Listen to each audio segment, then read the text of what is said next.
we're an American band from the classic Grand Funk lineup. And this is a pretty straight ahead rocker. The rhythm guitar part is really simple. And so I'll just walk you through that and explain how it's done. But then I will get into detail with the intro solo, the harmony guitars, and then the solo tag that's kind of on that part as well. And we'll get all the tab up on the screen going for sure. So we start off, we'll just cover the rhythm part first. We start off with some power chords. I'm playing it 5, 7, 7 for the D power chord, and I tend to play them all that way unless I switch to a fuller sound to get the third in there, which I'll explain in a bit.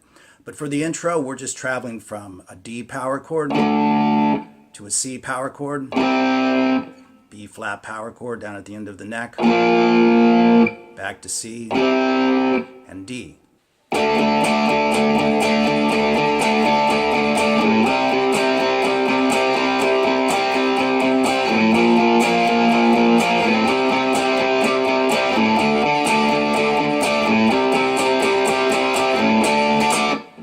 So as you can see, I'm just kind of pounding away on downstrokes, solid eighth notes.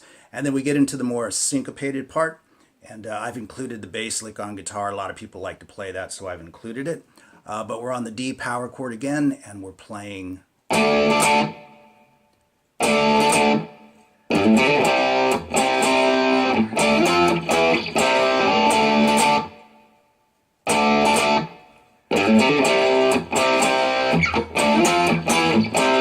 So again, I'm just playing sort of 5 chords, power chords with the octave in there on all of this, okay? And I like to play that with a down, up, down stroke so that it sounds really slicing. And then this is a hammer-on lick, which you can kind of see on the tab there. And of course, the bass actually plays that, but you know, I think most people like to include it on guitar because it's fun to play. And then you just land a power chord. And it's easier if you do it like that. I like to do it with all 3 fingers, but it's probably easier to catch the power chord off of the hammer-on, you know, if you just do it with 2 fingers and then add the pinky back in there.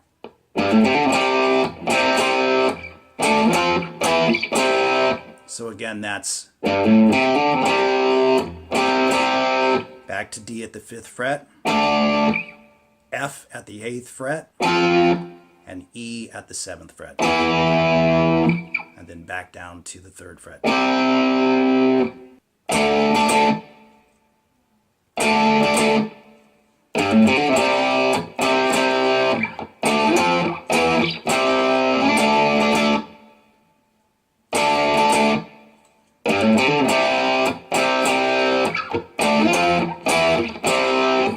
And so on and so forth. And then we move into the B section, the next section of it. And I like to widen out the chords a little bit here, kind of add the third in there. You can kind of hear that there's more, obviously more than one guitar on the recording. And Mark Farner kind of throws in some subtle little ad-libs here and there, but you don't need to get too hung up on that. So what I'm doing here is I'm moving to a G chord, basically a power chord. You can power chord the whole thing if you want to. But I like to kind of add that third in there a little bit. So I'm playing this. Again, all downstrokes.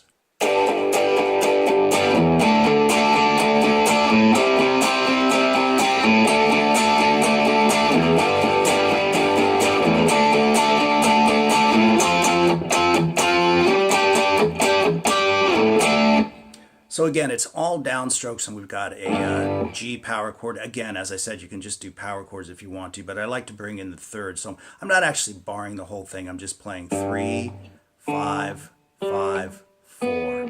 3 on the 6th string, 5 on the 5th string, 5 on the 4th string, and 4 on the 3rd string. So make sure you're just kind of stroking those strings in the back. And then I move to a D. This is a bigger D chord, Jimmy Page style, so to speak. I've got 5 on the A string, and I'm barring 7, 7, and 7 right across the next 3 strings. A little bit bigger chord that way with the third in there. And we'll talk about how he adds his pinky to the chorus a little bit later. So basically we're just going... Move it down to the 3rd fret. Back to the 5th fret.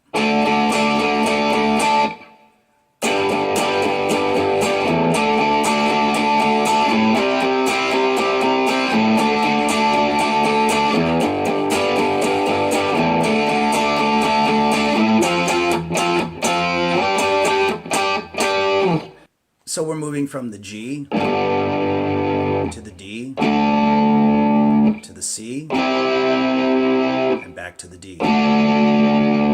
G again, D, and then move this shape all the way up to the 8th fret using your index finger as the pointer, and we make it an F. Little syncopated part right there, and then up to 10 for G chord. So we have.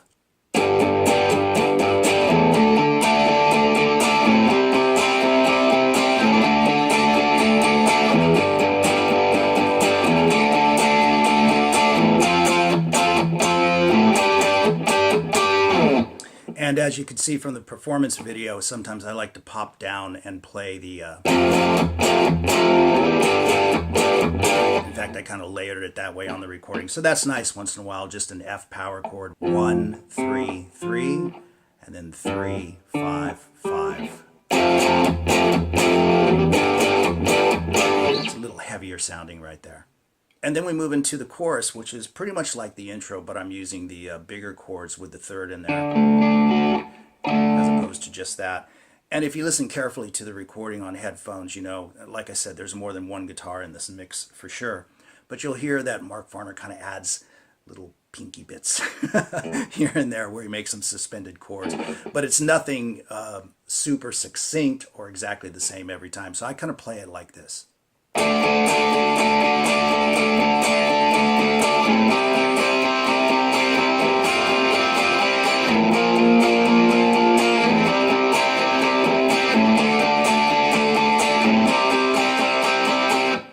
And you could even do that on the D chord if you wanted to, but in a nutshell, what I did was I'm just grinding away on the D chord.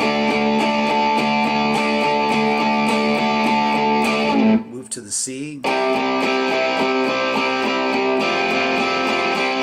I'm adding my pinky to the 6th fret on the B string. And you don't have to play it exactly as I'm doing it or even as he does it, right? You can just kind of mix it up, like I said, however you want to. But it adds a little bit of color to it. And you can even do it on the D and the B flat if you wanted to.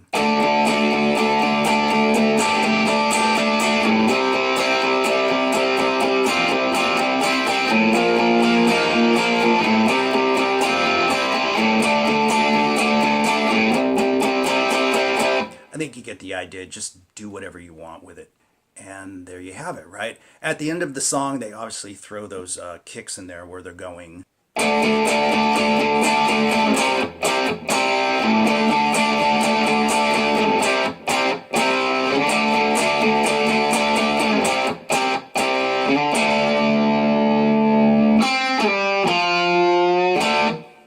you'll hear that little lick right at the end there. That's the 5th fret on the G string. And then a quick slide from 7 to 5 on the D string. D string 3rd fret, sort of a quarter bend, or close to a half, and then just ending on a D power chord, or you can play it up here if you want to, but I'm playing it 2nd fret on the G string and the open D string.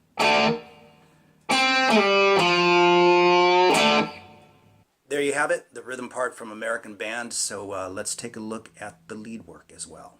So Mark Farner kicks it off with a very solid lead intro on the song. It's obviously worked out, and it sounds great against those simple chords.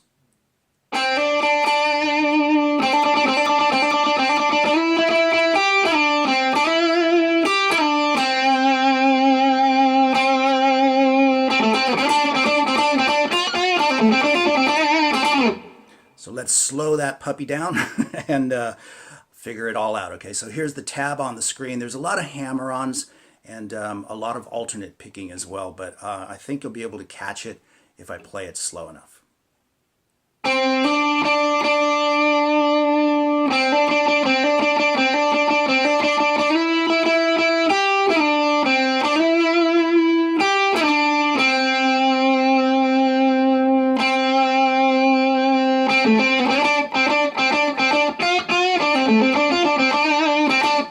So let's get into some detail with that though, especially the second lick. You've got the intro lick, which is, and that's easy enough. It's got a hammer on, and then you start picking the note that's on the 7th fret. But then he has this, and you can see I've divided it up for you 4 even times on the tablature so you can see it very clearly. But what you're doing is you're doing a hammer-on with a downstroke. And the way alternate picking works, at least effectively works, is that that hammer-on would technically be an upstroke of the pick if you were to pick it. So the next note that you do pick should be a downstroke. So you should be playing it down, down, up, down, down, up. And you should wind up on an upstroke, which sets you up to loop the lick around.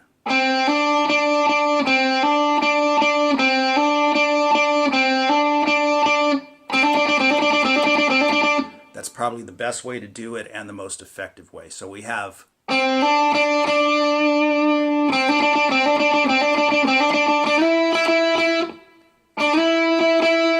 So I slice that with a downstroke again and then up, down, up.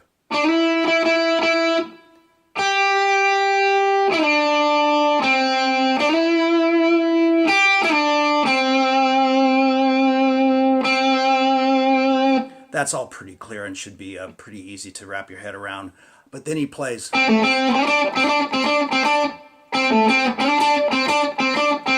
So a good way to approach that, I start that with an upstroke. So again, you wind up with up, down, up, and then there's a very quick slide. And that should be down, up in your right hand. That kind of pattern where you're going up, down, up, down, up, down, up, down. And of course, you're going back and forth between the 5th and the 7th fret. Not to get too crazy about it, but it's really important in terms of playing it up to speed and making it sound nice and round the way he does. I've always gone into a lot of detail with picking technique with my students because it just seems like it helps out so much. So bear with me for a second.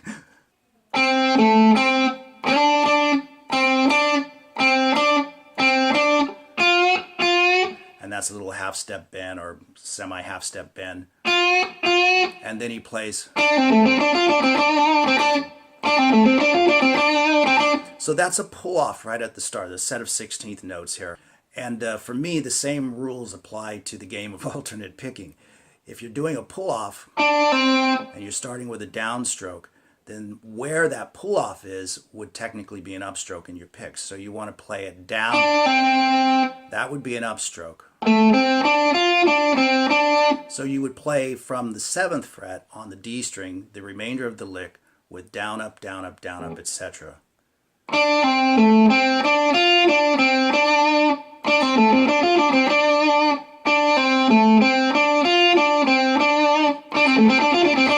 And you can see it's just the economic way to do it. It works out really well that way. And then you just have the 2 notes at the end.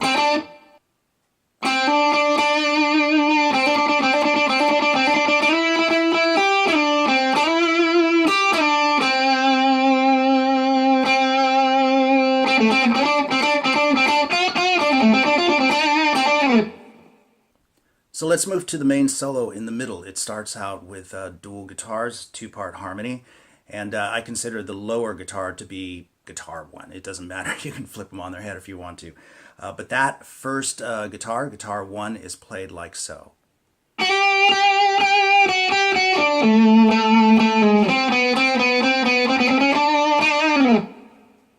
So let me slow that down. Again, you're going to employ some alternate picking on this for sure. And as far as fingering right across those strings that you just saw, just do what works best for you. You can use 1 finger and kind of roll it across the strings, or 2, whatever you want to do. I probably change it up from time to time when I play it. But let me play that one slow for you.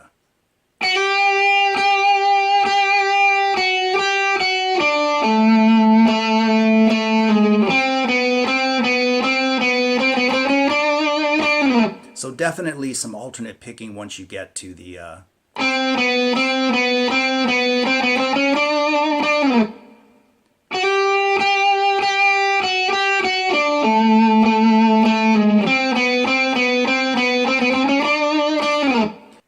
and then you you've got the harmony guitar part on top, which is, of course, a harmony guitar part. And it's played like so.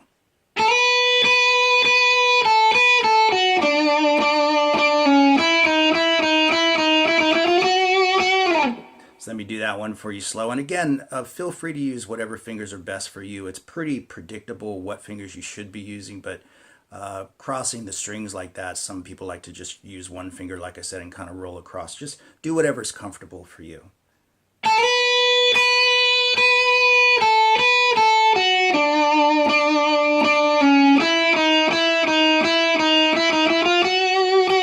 That's kind of the fingering I like to use for it.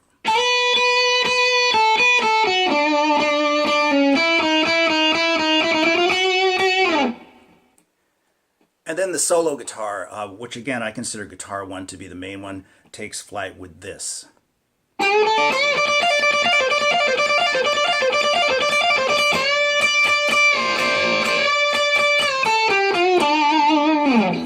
So let's talk about that. There's a little bit of a mystery, I think, surrounding that fast lick. So I'll talk about that very succinctly here, hopefully. But it starts off with a classic Chuck Berry style lick.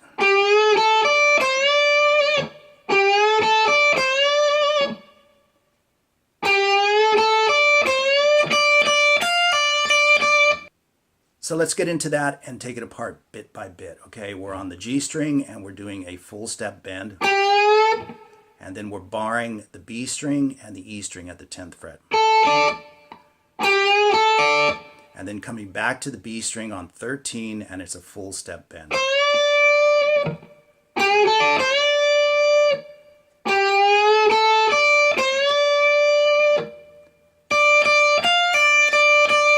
So that's the 10th fret on the E string, and again, heavy dose of alternate picking here. And that's a pull-off from 13 to 10. Again, alternate picking in the right hand.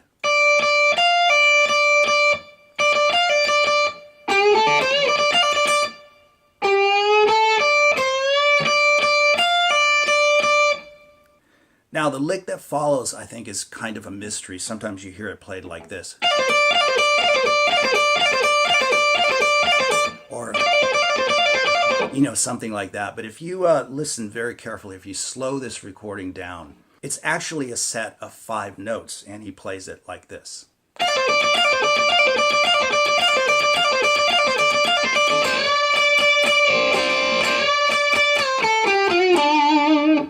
And that can be kind of tricky to play. I'm not sure how he ever came up with it, to be honest, but it can be pretty tricky to play. And he plays it 6 times in a row, and then he plays this.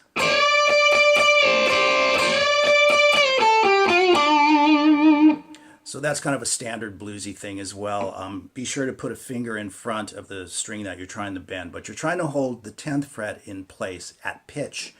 And of course, you're pushing the B string up a whole step. Once you get close to pitch or on pitch, it's supposed to sound a little bit nasty and grungy. Hold the pitch, strike it again and release it,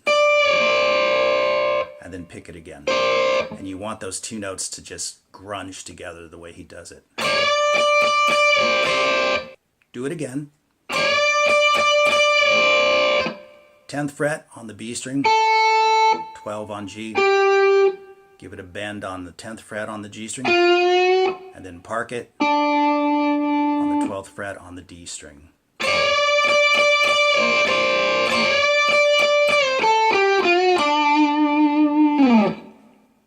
So here it is, that whole little section, that whole little bit, nice and slow.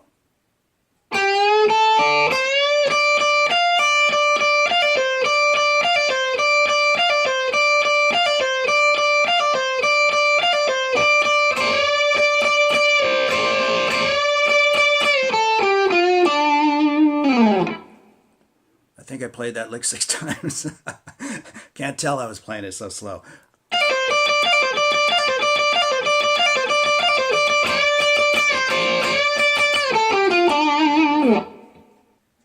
In any event, it is 6 times. So there you go with American Band from Grand Funk, and some pretty cool little lead work from Mark Farner. I hope you enjoyed the lesson, and we'll see you guys soon.